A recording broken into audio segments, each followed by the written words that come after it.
Hi, it's Bert from AutoMoto, and today we're looking at exposure automotive and lighting systems for bikes. So we know we've got the dark skies which has just taken place, and that involves night stages, so lights are really important. And also we've got the icebreaker coming up in a couple of weeks, and I know a lot of you ride to and from the event, so days are getting shorter, the nights are getting longer, so we want to look at some of the safety aspects as well. So let's get right down to it and let's find out what they've got to offer.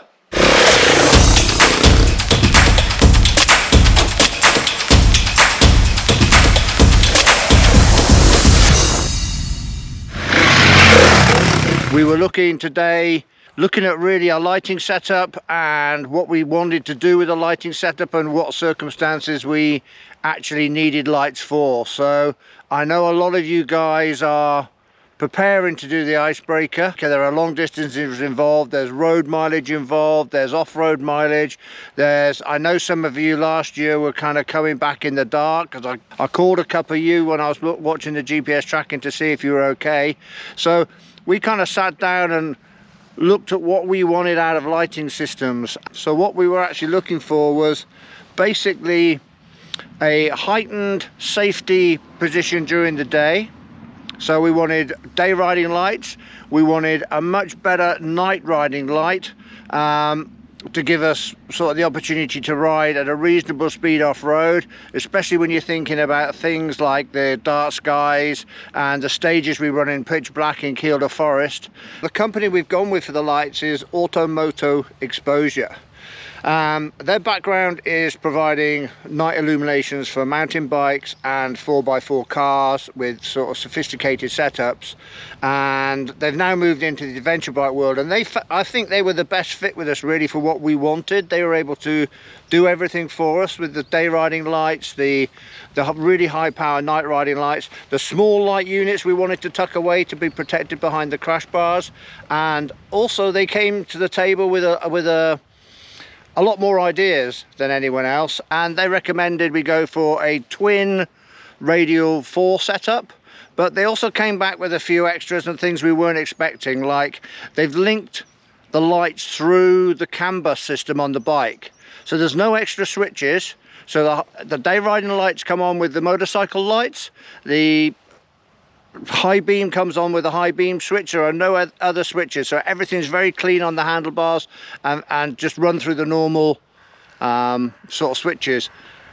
Because this is a T7, the CAN bus in it is quite simple, but if you've got something like a BMW with a much more sophisticated CAN bus, you can do a lot of things with your lights, and the guys to talk to about that are Automotive Exposure and a Bike Thing, who fitted lights for us and demonstrated how they all worked.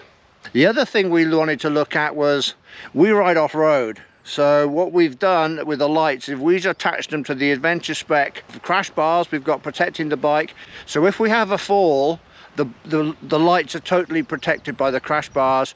The lights are also really small, and they're really nice and easy to tuck away on some specialist bracketry the guys did for us as well. So all in all, we're looking at better safety during the day and much better night riding. So what you really want to know is how these lights perform. So we're going to hit the trails when it goes dark, and we'll give you a rundown of how the lights actually work off-road or through a bit of night riding. So we'll catch you later on.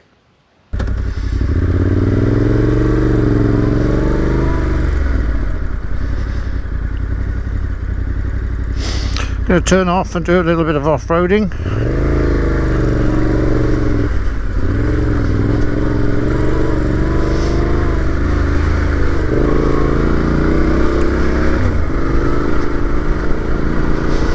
Okay.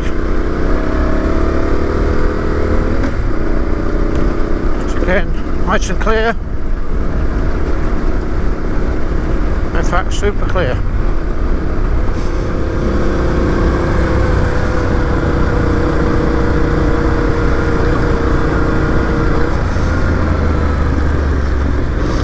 See the potholes nicely in advance.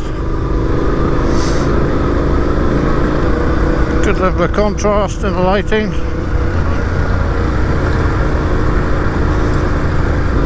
Yeah, it's great.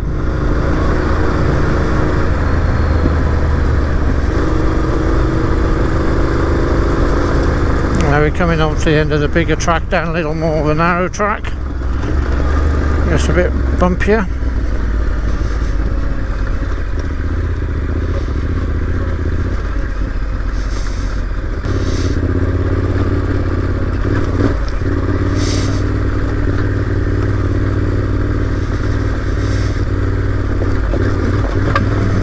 Okay, nice and steady.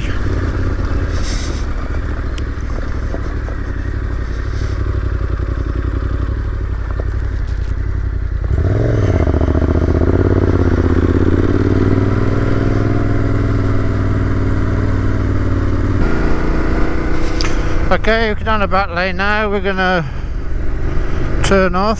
Something in the hedge down there. Looks like a cat.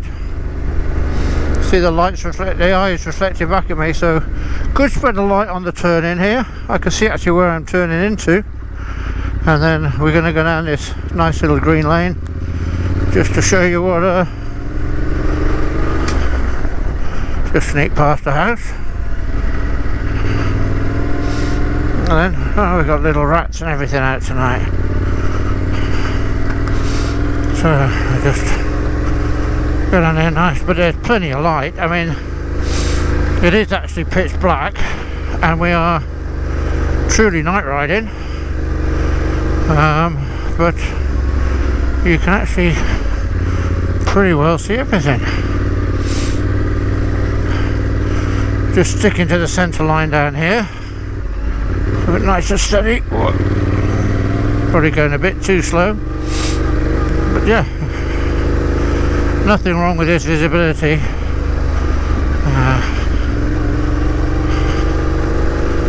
We're going down here, we keep going.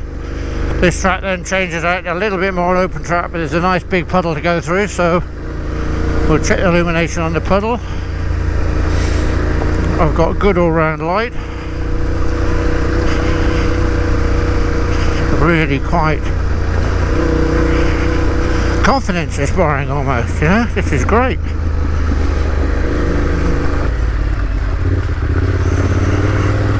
A little bit of puddle and then a bigger bit of the puddle.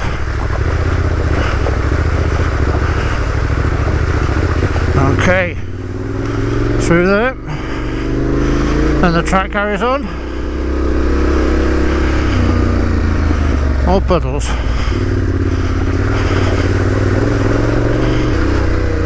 It looks like an owl, so we've had rats, owls and cats so far on our little night ride.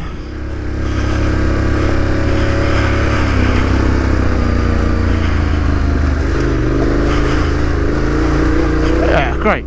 Okay. So just to see what it's like on dip beam. We haven't got a lot on dip beam, but cool, end of the track. It was good. Okay, so what did we discover with the Radial 4 light setup on the T7? Well, first of all, it was fantastic night vision. We were able to ride the byways, the back lanes and the off-road sections we did at night with absolutely superb visibility, really almost like daylight qualities when we were riding at night. The second thing we found out was we had a great presence on the road with the day riding lights and increased safety factors, which we can all do with shorter days and longer nights, etc. when riding on the road.